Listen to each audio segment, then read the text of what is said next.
모든 이름 위에 뛰어난 이름 예수는 주 예수는 주 모두 무릎 꿇고 경배를 드리세 예수는 만유의 주님 예수는 주 예수는 주. 빌립보서 2장의 말씀인데 본문이 굉장히 짧아요. 빌립보서 2장 6절에서 11절까지인데 이 본문은 바울이 빌립보 교인들에게 전한 편지 일부분입니다. 몇 장 안 되는 그 성경 속에서 기독론에 대한 거의 가장 중요한 백미라 그럴까? 기독론에 대한, 그리고 흔히 우리가 이 빌립보서를 가리켜서 옥중소신인데 바울이 로마 옥에서 썼잖아요. 그런데 이 안에는 막 기쁨이 충만하단 말이에요. 특별히 바울이 지금 로마 감옥에 갇혀 있는데 뜻밖에도 바울은 빌립보 교인들에게 선물을, 그 교인들이 보내준 선물을 받게 되면서 이런 말을 해요. 바울이, 자, 빌립보서 4장 18절 말씀을 한번 같이 읽어보겠습니다. 4장 18절, 빌립보서 4장 18절 다 같이요. 시작. 내게는 모든 것이 있고 또 풍부한지라 에바브로디도 편에 너희가 준 것을 받음으로 내가 풍족하니 이는 받으실 만한 향기로운 제물이요 하나님을 기쁘시게 한 것이라.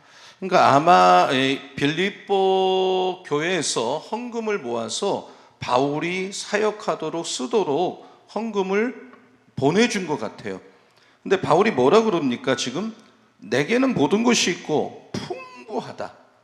에바브로디도 편에 너희가 준 것을 내가 받았다는 걸 정확하게 말을 해요. 내가 받았는데, 내가 풍족한데.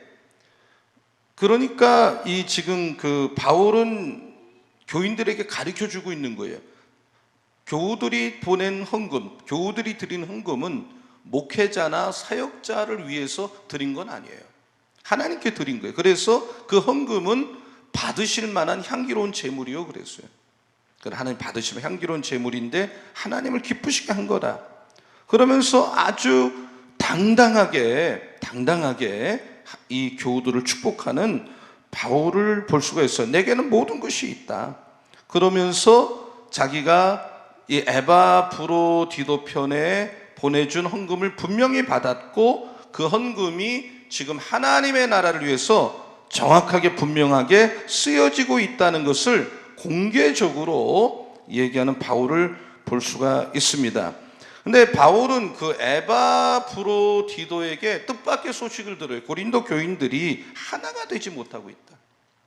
특별히 여자 성도들 사이에 다툼이 있다는 소식을 듣게 돼요. 그리고 나서 굉장히 고민을 해요. 왜 이렇게 됐을까? 자, 빌립보서 2장 3절을 한번 읽어보겠습니다. 그래서 바울이 이런 권면을 하죠. 자, 다 같이요. 시작. 아무 일에든지 다툼이나 허영으로 하지 말고 오직 겸손한 마음으로 각각 자기보다 남을 낮게 여기고. 자, 그 다툼의 원인을 제공한 두 명의 여성이 있었어요, 교회에. 자, 빌립보서 4장 2절을 보겠습니다. 그 여성들에게 이렇게 말합니다. 아마 그 교회 중심 인물인 것 같아요, 제가 볼 때. 자, 같이요. 시작. 내가 유오디아를 권하고 순두개를 권하노니 주 안에서 같은 마음을 품으라. 유오디아 순두개, 여성의 이름이죠. 그 교회의 핵심 되는 여성인데 내가 유오디아에게 권하고 순두개에게 권하는데 주 안에서 같은 마음을 가져라. 한 마음을 가져라. 서로 다투지 말고 같은 마음을 품어라. 근데 우리가 교회가 가져야 될 마음이 뭐냐면 그것은 그리스도 예수의 마음이다. 이렇게 말합니다. 자, 빌립보서 2장 5절 한번 읽어볼게요. 다 같이요. 시작. 너희 안에 이 마음을 품으라. 곧 그리스도 예수의 마음이니. 그래서 모두가 교인들이 품어야 될 마음이 뭐냐면 그리스도 예수의 마음이란 말이에요. 그들 모두가 예수의 마음을 품으면 절로 예수 안에서 화합을 하게 되겠죠. 그 결과 자연히 그리스도의 몸인 교회의 일치를 도모하게 되는 겁니다. 이제 우리가 가을을 맞이하고 9월달이 시작됐는데 정말 우리 모든 교인들이 그리스도 예수의 마음을 품고 이 한 주를 시작하기를 예수님의 이름으로 축원합니다. 그리고 예수께서 우리가 보여주신 그 삶을 우리가 본받고 그대로 따르는 우리 모두가 돼야 되겠고요. 그래서 교회 머리신 예수님을 우리 모두가 영화롭게 하고 예수 몸인 교회를 든든히 세워나가는 우리 서원교회가 되기를 축원합니다. 오늘 이 본문은 좀 구분한다면 빌립보서 2장 6절에서 8절까지를 오늘 본문의 상반부라고 할 수가 있고 9절부터 11절까지를 후반부라고 할 수가 있어요. 상반부에서는 계속 바울이 뭘 말을 하는가 하면 이 예수 그리스도가 철저하게 낮아졌어요. 낮아질 대로 낮아졌어요. 그런데 그 낮아진 예수님을 하나님께서는 철저하게 높여주셨어요. 계속 또 높여주셨어요. 자, 그래서 하나님이 예수님을 높여주셨어요. 낮아진 예수님을. 또 여러분도 이 예수님을 우리가 본받아서 낮아져서 하나님이 높여주시는 은혜가 여러분의 삶에도 있기를 예수님의 이름으로 축원합니다. 먼저 예수님의 낮아지심을 한번 9단계로 설명을 하고 있는데 예수님은 최고의 높은 자리에서 최저로 낮은 자리까지 끝도 없이 자기를 낮추셨어요. 예수님이 어떻게 낮아지셨느냐? 첫째, 예수님은 근본 하나님의 본체시나 그랬어요. 원래는 하나님의 본체시나. 자, 6절 말씀을 같이 읽어보겠습니다. 6절. 자, 다 같이 읽어주십시오. 시작. 그는 근본 하나님의 본체시나 하나님과 동등됨을 취할 것으로 여기지 아니하시고. 예수님은 근본적으로 하나님의 본체시나. 한번 저를 따라하세요. 하나님의 본체이시다. 그러니까 바울이 예수님에 대해서 예수님은 하나님의 본체다. 본체. 영어로는 그 본체를 뭐라고 표현했는가 하면 being in the form of God. 이 본체라는 단어가 헬라어로는 모르페 이런 뜻이에요. 모르페. 굉장히 중요한 용어 중에 하나예요. 그러니까 예수님이 하나님의 모르페다. 이 말은 예수님이라는 분은 하나님의 본질을 내면에 소유하신 분이다. 하나님의 본질을 내적으로 소유한 분이다. 예를 들면 저도 아들이 있는데 제가 우리 아들하고 저는 하나입니다 이렇게 하면 두 명을 왜 하나라 그러나 두 명 아닌가? 왜 하나라 그러지? 이렇게 그때 이 말은 숫자적 개념이 아니라 질적 개념이거든요. 그래서 몰페라는 것은 예수께서는 하나님의 본질을 그대로 갖고 있다. 그런데 이 빌립보서 2장 8절을 보면 이런 말을 했어요. 그 예수를 사람의 모양으로 나타나사 자기를 낮추고 그 6절에는 본체라는 단어를 썼는데 8절에 가면 모양으로 나타나사. 굉장히 중요한 말이에요. 이것도 사람의 모양으로 나타나사를 영어로 말하면 appearance as a man. 사람으로 예수님이 appearance 된다. 나타났다. 그러면 본체라는 단어와 모양이라는 단어를 좀 우리가 비교하면 본문의 뜻을 여러분이 쉽게 더 분명하게 이해할 수가 있습니다. 본체라는 것은 뭐냐? 내적인 거예요. 모양으로 나타났다는 것은 외적인 거예요. 본체는 본질이에요. 모양은 비본질이에요. 본체는 영원불변한 거예요. 이거는 안 바뀌어요. 그러나 모양은 시시때때로 바뀌는 거예요. 사람을 예를 들어 설명을 하면 어머니 뱃속에 태아가 있을 때 모양과 실제로 태어났을 때 아이가 다르잖아요. 그럼 청소년이 되고 청년이 되면서 점점 이 아이의 모습이 변화가 되는데 이것이 모양이에요. 시시때때로 바뀐다면. 그러나 그 아이가 어린이든 청소년이든 장년이 됐던 그 사람이라는 본체, 몰페는 안 바뀌는 거예요. 죽을 때까지 외모는 바뀌고 변화가 있지만 사람이라고 하는 본질은 안 바뀌어요. 이와 같이 변함없는 것이 바로 그는 하나님의 본체다 할 때 그 본체, 몰페인데 그러면 예수님의 이 변함이 없는 본체는 뭐냐? 예수님의 근본은 뭐냐? 한마디로 예수님의 모양과 상관없이 예수님도 어린 시절이 있고 30대가 있고 20대가 있으셨단 말이에요. 그런데 그 예수님의 변화와 관계없이 예수님이라는 분이 하나님이라고 하는 이 몰패는 안 바뀌는 거예요. 하나님이다. 그러니까 영원토록 변함없는 예수님은 하나님이다.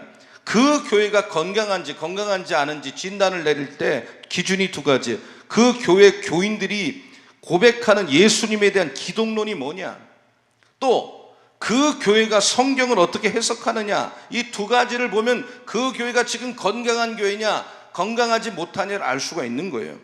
근데 예수 그리스도에 대해서 아주 교묘하게 기독론에서 얘기한다면 끝을 보면 다르단 말이에요. 다 앞에 똑같이 얘기하다가 달라요. 그래서 이 빌립보서 2장 6절에서 11절까지 기독론의 백미라고 하는 오늘 본문은 매우 중요합니다. 예수님은 완전한 하나님이다. 그런데 본체가 하나님이신데 예수님은 어떻게 낮아지셨느냐? 예수께서는 두 번째로 하나님과 동등됨을, 하나님이신 분이 하나님과 동등됨을 취할 것으로 여기지 않았다 그랬어요. 여기서 동등되다라는 말은 헬라어로 이소메르라는 단어인데 뜻이 뭐냐면 아까 몰페라는 것은 예수님은 내적으로 하나님과 본질이 똑같다는 뜻인데 이소스는 뭐냐? 하나님인데 내가 하나님과 동등됨을 스스로 취할 걸 여기지 않았어요. 굉장히 중요한 말들이에요. 하나하나가 버릴 말이 없어요. 이거는 어떤 화학적 성품과 중량은 동일하지만 하나님과 예수님이 구조가 다르다 이런 말이거든요. 그래서 이 동등됨을 취할 것으로 여기지 않는다 이 말은 예수님과 하나님은 똑같은 속성을 갖고 있지만 두 분이 입고 있는 구조는 다르다. 그러니까 영광, 하나님과 예수님이 받으실 영광은 똑같지만 예수 그리스도는 그 영광을 버리고 이 땅에 스스로 오셨단 말이에요. 그 예수님께서 버리신 영광을 요한복음 17장 4절에서 5절에 이렇게 말을 했어요. 유명한 예수님의 대제사장 쪽 중보기도의 한 대목인데, 자, 한번 같이 읽어보실게요. 다 같이요. 시작. 아버지께서 내게 하라고 주신 일을 내가 이루어 아버지를 이 세상에서 영화롭게 하였사오니 아버지여, 창세전에 내가 아버지와 함께 가졌던 영화로서 지금도 아버지와 함께 나를 영화롭게 하옵소서. 이 4절 5절 이 기도는요, 아버지가 내게 하라고 주신 일을 내가 이루어서 아버지를 이 세상에서 영화롭게 하였사오니 그랬잖아요. 기독교적인 성공이 무엇인지 정확하게 방향을 주는 말씀이라고 할 수가 있겠어요. 예수님은 이 창세전부터 하나님과 영원한 절이 같이 계신 분이란 말이에요. 그런데 그 영광을 버리고 스스로 오셨어요. 그리고 이 기도를 하셨어요. 아버지가 내게 하라고 하신 일이 뭡니까? 4절에 다시 4절을 보면 아버지가 내게 하라고 하신 일을 내가 이루어서 아버지를 이 세상에서 내가 영광을 돌렸다, 영화롭게 했다. 잃어버린 백성을 구원하는 거죠. 왜 예수께서 이 땅에 오셨습니까? 모든 사람이 죄를 범하였으며 하나님의 영광이 이를 사람이 단 한 명도 없다고 로마서에서 말씀했어요. 그러니까 우리는 원래 하나님께 영광 돌리며 살아야 될 참 귀한 존재인데 죄를 지음으로 하나님 앞에 나갈 수가 없는 거예요. 그래서 누군가 이 인류가 지은 죄를 대속할 존재가 있어야 되는데 이 땅에는 없기 때문에 예수께서 오셨어요. 레위기 16장을 보면 양 2마리를 택해서 끌고 제단으로 가기 전에 양 머리에 안수를 해요. 안수하는 그 단어가 밀어넣다, 히브리어로 안수를 한다, 양 머리에 안수한다, 밀어넣다. 내 죄를 저 양에게 전가시킨다 이런 뜻이라며. 그래서 예수께서는 이 땅에 요한은 이 죽임을 당하신 어린 양으로 오셨다 이렇게 표현했잖아요. 세상 죄를 지고 가는 하나님의 어린 양이다. 그래서 내가 마땅히 져야 될 이 죄의 짐을 그 아들에게 하나님이 밀어넣었어요. 죄를 전가시켰어요. 그 역할을 하기 위해서 예수께서 하늘 영광 다 버리고 이 땅에 오신 거예요. 그리고 하나님께서 독생자 하나밖에 없는 아들을 이 땅에 보내신 목적이 우리를 구원하기 위해서 오셨는데 4절에 보면 요한복음 10장 4절에 보면 뭐라 그랬어요? 아버지께서 내게 하라고 주신 일을 내가 이루어 아버지를 세상에서 영화롭게 하였사오니라고 그랬는데 그러면 이 세상에서 하나님을 영화롭게 한다는 게 뭐냐면 내가 구원받다는 그 정도 개념이 아니라 하나님 앞에 돌려야 될 가치를 예수님은 충분히 돌렸어요. 이 영광이라는 단어가 히브리어로 독사인데 도케오라는 말로 이게 발전했어요. 도케오가 뭐냐? 나타나다, 드러나다, 보이다. 좋은 의견이 나타나고 좋은 것이 보이고, 전에는 내가 영적 눈이 가려서 어두워서 창조주 하나님이 옳은 것을 못 보는 거예요. 근데 성령이 나를 도와줬어, 어느 날. 그래서 눈이 열렸어요. 그래서 예수님은 이 땅에 오셔서 하나님이 하라고 한 일을 다 하셨어요. 그 방법이 뭐냐? 죽는 거예요. 죽는 거. 십자가에 죽으시는 거예요. 그것이 바로 영광인데, 예수님은 죽어서 영광을 돌렸기 때문에 그 영광을 십자가의 영광이다 이렇게 불러요. 우리가 정리하면 예수님은 그 본체가 하나님, 본질이 하나님인데, 언제나 하나님인데, 그러므로 세세토록 영광 찬송 높임을 받기에 합당한 분인데, 그럼에도 예수님 자신이 난 하나님과 동등됨으로 취할 걸 여기지 않았어요. 여러분, 에덴 동산에서 최초 인간 아담이 사탄의 유혹을 받았는데 선악과를 먹으면 하나님같이 될 거라는 유혹을 받았어요. 하나님과 맞먹게 될 거야, 동등하게 될 거야, 그걸 따먹으면. 그래서 사람은 그러고 싶었어요. 하나님하고 좀 비슷하게 되고 싶었어요. 따먹었어요. 아담은 교만했어요. 그래서 타락하고 말았어요. 어둠의 권세를 가진 사탄은 인간에게 너 높아져, 너 자꾸 높아져, 너 자꾸 너를 드러내. 그래서 우리 인간은 죄인이기 때문에 높아지려는 야망이 있어요. 욕망이 있어요. 정도가 차이가 있을 뿐이지 누구에게나 있습니다. 허세를 부리는 사람들을 보면 사실 별거 없어요. 겉모습을 통해서 올라가려고 하는데 어떻게 해서든 내가 하나님이 되려고 하는 거예요. 그래서 기독교를 제외한 모든 종교의 끝은 내가 신이 되려고 한단 말이에요. 그런데 이 말씀을 보면 예수님은 반대예요. 낮아지고 낮아지니까 하나님께서 예수님을 낮아진 데서 하나님 보좌 우편에 앉히셨다. 이와 같은 원리가 낮아지고 낮아질 때 하나님이 스스로 높여주는 원리가 우리 삶의 원리가 되어야 되는데, 우리가 9월달을 맞이하면서 우리 자신을 낮춰야 되고, 자존감 없이 살라는 뜻이 아닙니다. 과장하지 말고, 허세 부리지 말고, 나보다 언제나 다른 사람을 더 귀하게 여기고.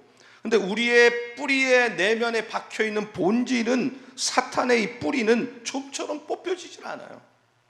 그렇기 때문에 하나님 앞에, 우리가 말씀 앞에 자기를 좀 돌아봐야 돼. 그렇지 않으면 하나님이 가장 싫어하는 교만한 사람이 되고 마는 거예요.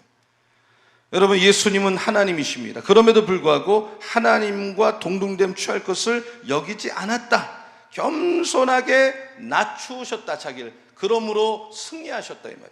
세 번째는 뭐냐면, 예수님은 7절에 보면 자기를 비워 그랬어요. 어떻게 낮아졌느냐? 자기를 비우는 것으로. 자, 7절 한번 같이 읽어보시겠습니다. 자, 읽어주세요. 시작. 오히려 자기를 비워 종의 형체를 가지사 사람들과 같이 되셨고. 뭘 비웠느냐? 예수님이 신성을 비운 건 아니에요. 그거는 본체이기 때문에 비우고 싶다고 비울 수 있는 게 아니에요. 그건 안 변하는 거예요. 예수님은 영원토록 변함없는 하나님이란 말이에요. 그러므로 그건 비울 수 없는데, 뭘 비웠느냐? 예수님이 받아야 될 영광을 다 내려놨어요. 자, 요한복음 17장 5절을 보면 이런 말씀이 있습니다.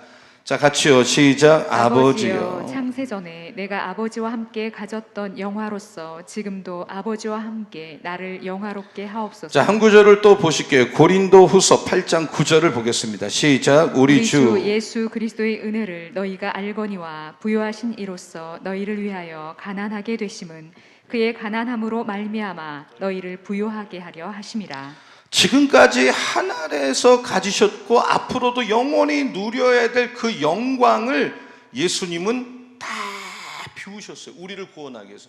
그래서 낮고 낮은 이 땅에 오셨어요.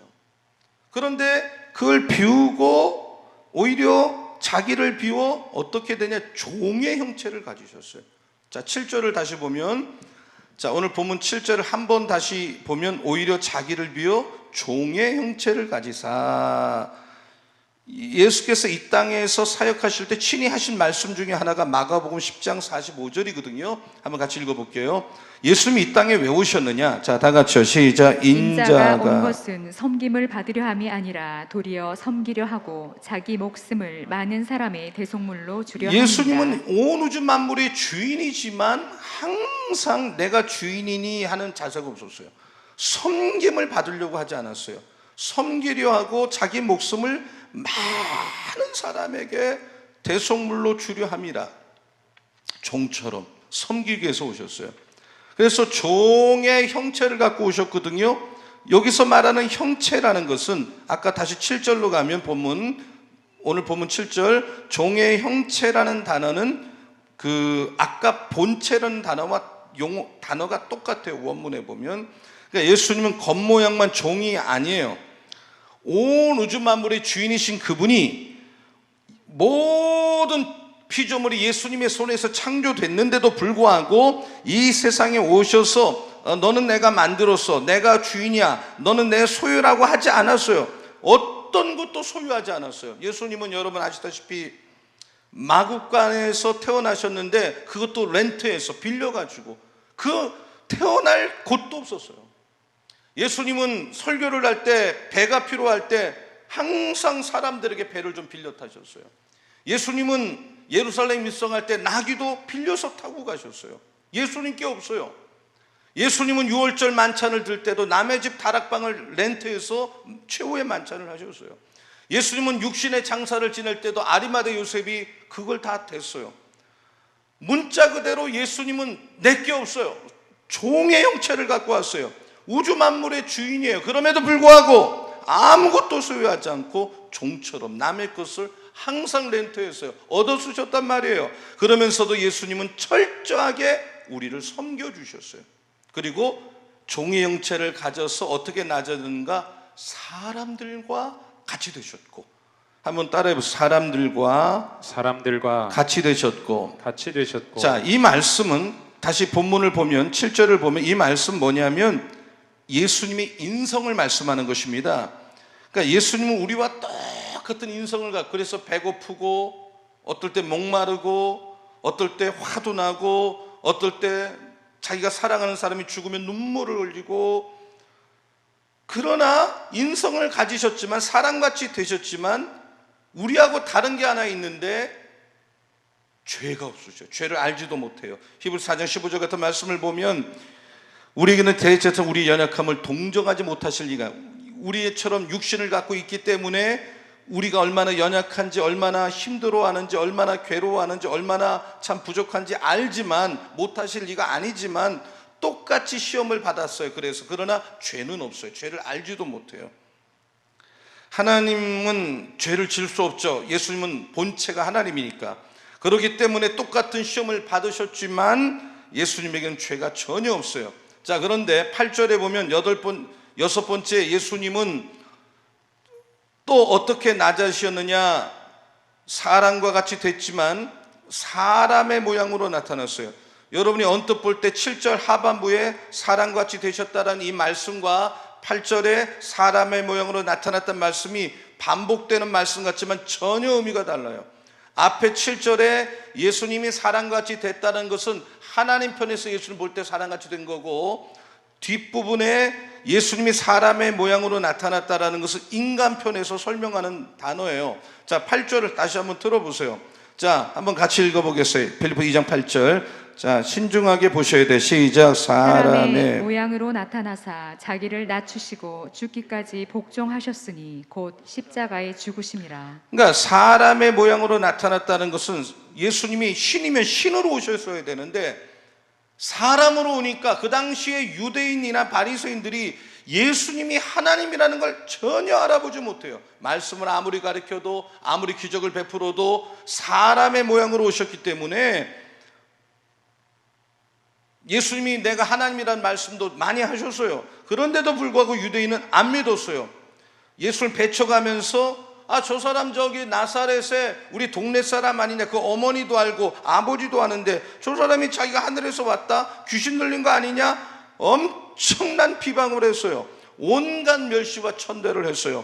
이는 예수께서 왜 사람의 모양으로 나타나셨어요.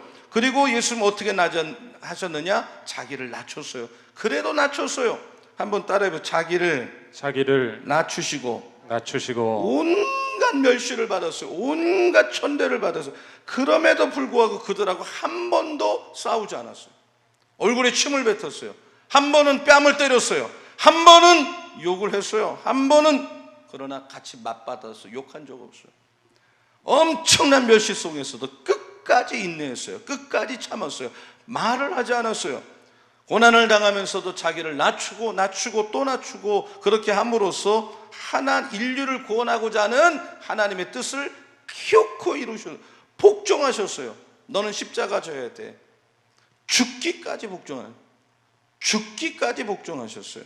여러분, 사실 예수님이 전지전능한 하나님인데 그렇게 어렵게 할 때, 배척할 때 이렇게 할 수 있죠.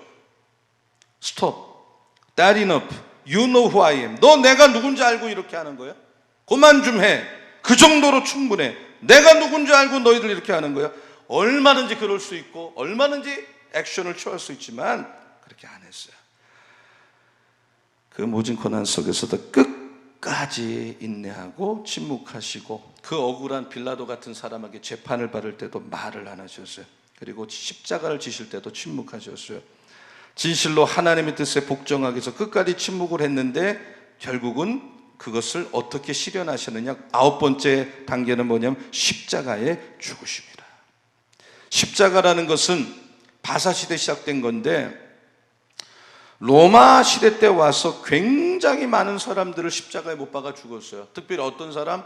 흉악범, 사회적인 굉장히 흉악범 또는 국가 반역하는 사람, 주인에게 반역하는 사람, 보통 이런 사람들이나 이 형벌을 했는데, 그런데 예수님께서 그 십자가에 달려서 죽으셨는데 우리의 모든 죄를 담당하셨는데 엄청난 고통을 받으면서 죽으시기까지 철두철미 하나님의 뜻에 복종하셨어요.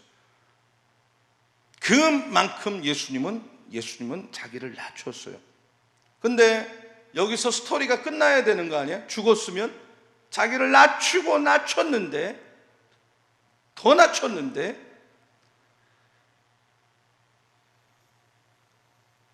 여기서 하나님은 예수님을 반전을 시켜요. 역전을 시켜요. 예수님의 마음은 낮아지는 마음이에요. 겸손한 마음. 한번 따라하세요. 예수 그리스도의 마음.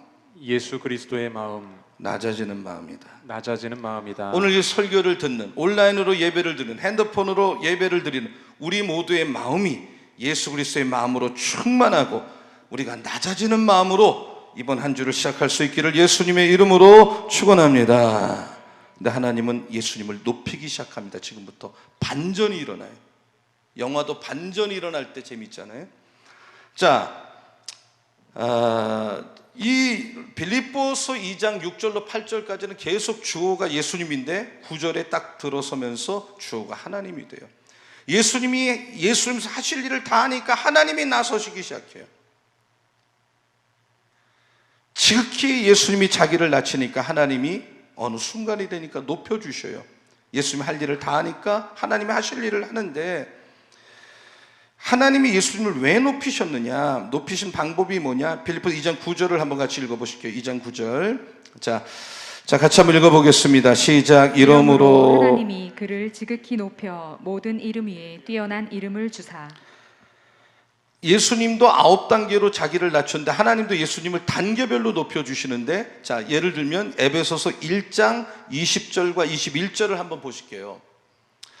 자, 다 같이요. 시작. 그의 능력이 그리스도 안에서 역사하사 죽은 자들 가운데서 다시 살리시고 하늘에서 자기의 오른편에 앉히사 모든 통치와 권세와 능력과 주권과 이 세상뿐 아니라 오는 세상에 일컫는 모든 이름 위에 뛰어나게 하시고. 자, 20절을 다시 한번 보시면 예수님은 4단계로 하나님 높여주셨는데 하나님은 예수님 죽은 자들 가운데 부활하신 거죠. 그리고 하나님 오른편에 앉히셨어요. 승천하신 거죠. 그 다음에 어떻게 하셨습니까? 오른편에 하늘로 올리셔서 승천하고 하나님 오른편에 앉혔다, 그런 말씀을 볼 때 영어롭게 하시고 이 세상뿐 아니라 앞으로 오는 세상 일거는 모든 이름에 뛰어나게 하셨어요. 모든 만물들을 복종하게 하셨어요. 4단계죠. 지극히 높이셨어요. 지극히 높이셨어요. 그러면서 성경에 보면 예수님에게 새로운 이름을 주셨는데, 가끔 성경에 보면 아브라함을 아브라함으로, 야곱을 이스라엘로, 시몬을 베드로 이름 바꿔주잖아요.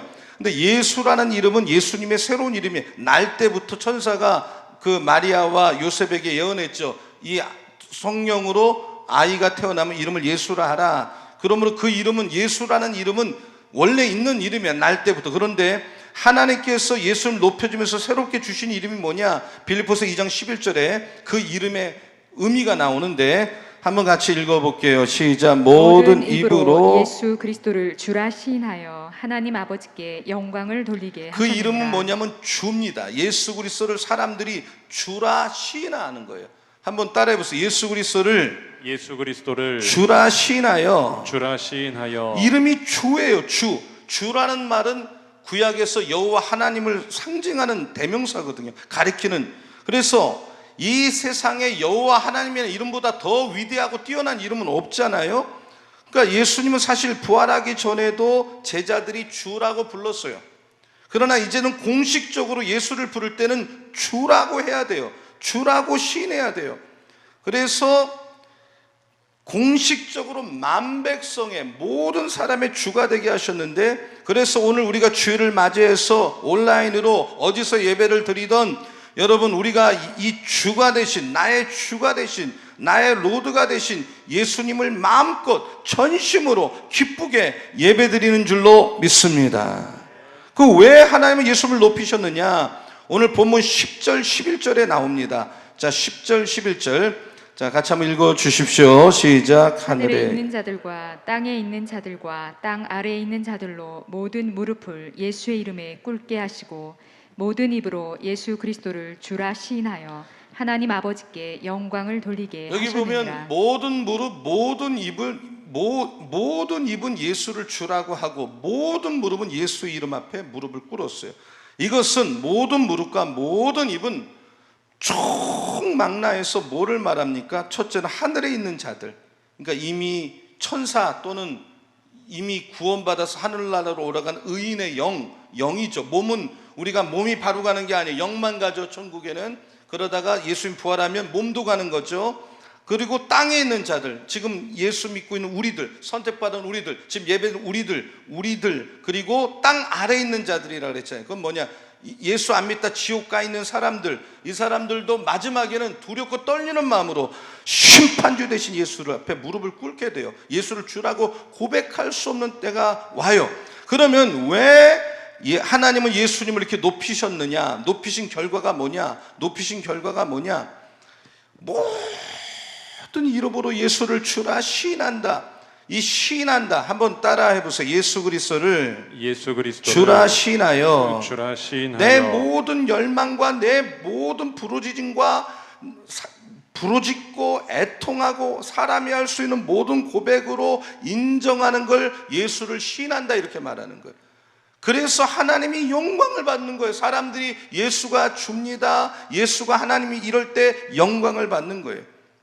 오늘 우리가 예배 드릴 때 예수님을 주로 고백하며 예배 드릴 때 하나님이 영광 받으실 줄로 믿습니다. 날마다 우리는 시간마다 예수가 주가 되신 예수를 예배하고 예수를 살아가는 우리 모두가 되기를 축원합니다. 이렇게 예수를 주라고 시인하고 무릎을 꿇은 결과 어떤 결과가 왔느냐? 하나님께 영광을 돌리게 됐어요. 빌립보서 2장 11절에 보면 하나님 아버지께 영광을 돌리게 하셨느니라.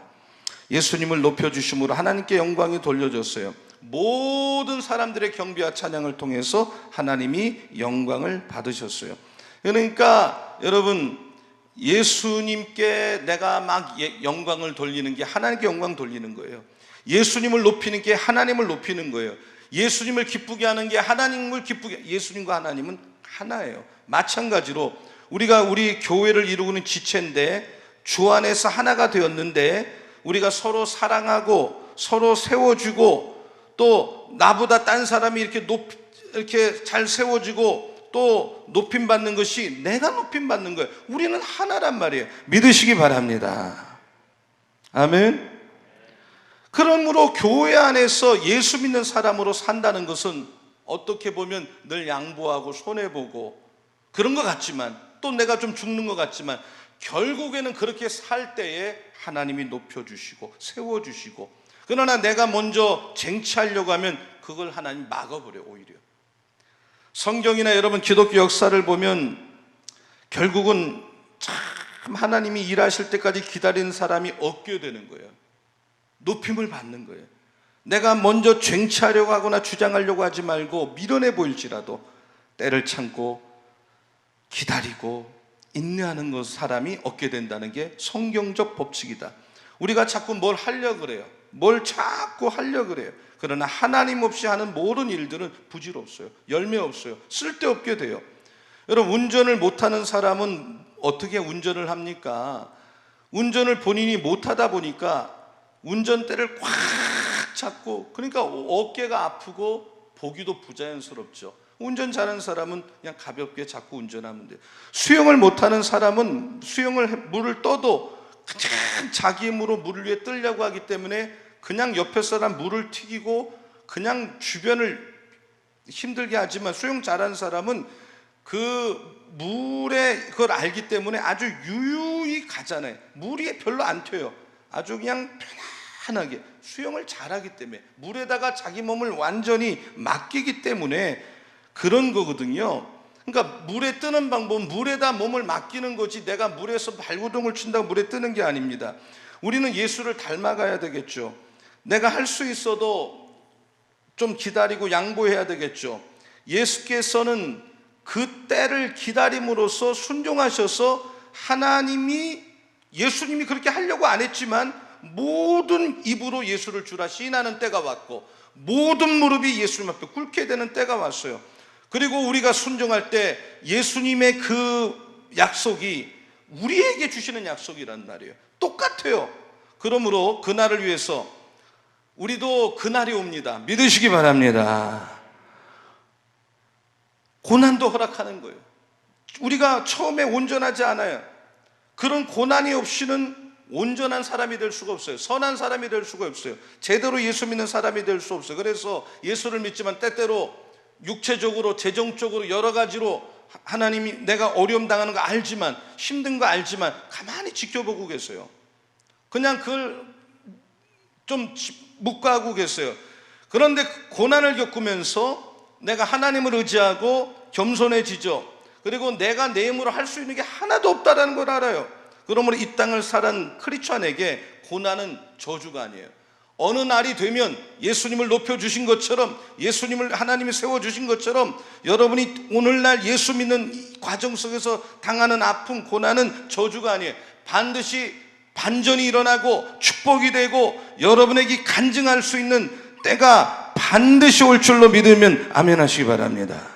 코로나가 힘들지만 저는 이 코로나 때 어떻게 목회하면 좋겠나, 우리 교인들은 코로나 때 어떻게 신앙생활하면 좋겠나 고민도 많이 되고 기도도 많이 하고 생각도 많이 하는데, 한 가지 하나님이 주신 마음은 이건 저주는 아니다. 힘들어요. 저는 2020년도 지금까지 목회를 하면서 신앙생활하면서 여러분도 마찬가지일 거예요. 이러한 때가 있었습니까? 8개월 동안 예배를 못 드린 때가 있었습니까? 8개월 동안 소수를 놓고 예배하는 때가 있었습니까? 없었어요. 그러나 이걸 저주다, 불평하고 원망할 건 없어요.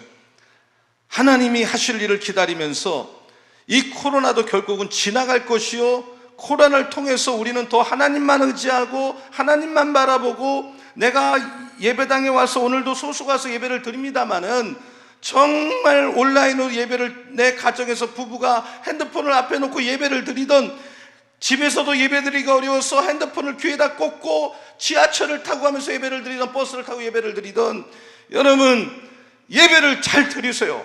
그 예배가 여러분을 살릴 줄로 믿습니다. 이것이 우리를 훈련시키는 과정이 되어서 귀하게 될 날이 올 줄로 믿으시기를 축원합니다. 결국 예수 안에서 일어난 모든 일이 합력하여 섭리가 되어서 하나님의 목적을 이루는 복이 될 날이 온다라는 걸 믿고 매 순간 낮아지고 낮아질 대로 낮아지셨다가 하나님이 높여주셔서 높임 받으신 예수님의 삶을 본받는 우리 모두가 다 되기를 예수님의 이름으로 축원합니다. 아멘.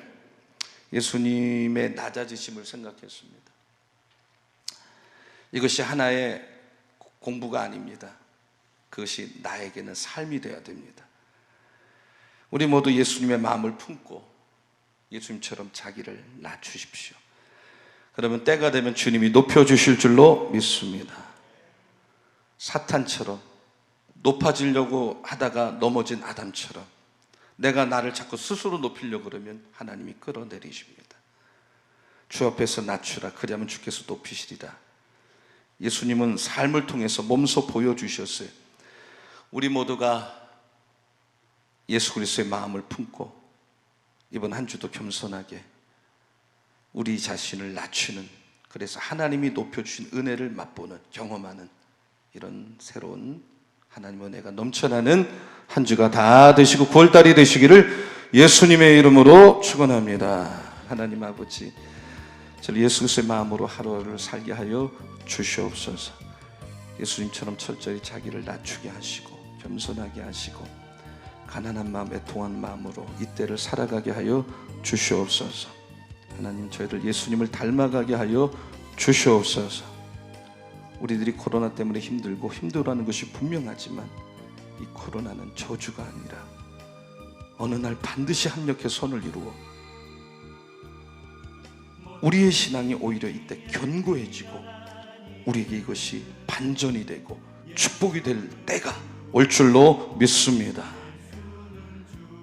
우리 하나님께서 내가 이 땅에 살아가는 동안 고난을 허락하시고 알면서도 경제적으로 얼마나 어려운지, 몸이 얼마나 아픈지, 마음이 얼마나 괴로운지 알면서도 때로 그냥 보고 계시는 이유는 내가 좀 더 온전한 그리스도인으로 서기 위한 뜻이 있음을 믿고 주 안에서 이루어진 모든 일은 반드시 합력해 손을 인다는 확고한 믿음을 가지고 전폭적으로 주님을 신뢰하며 내가 무엇인가를 쟁취하고자 하는 삶이 아니라 모든 것을 주님께 맡김으로 주님께서 이루어 가시고 어렵고 힘든 때라도 인간적으로 살지 않고 하지 않고 주님의 때를 기다릴 때 모든 무릎을 예수의 이름에 꿇게 하신 우리 하나님께서 우리 교우들의 삶에도 그와 같은 은혜를 부어주실 줄로 믿습니다.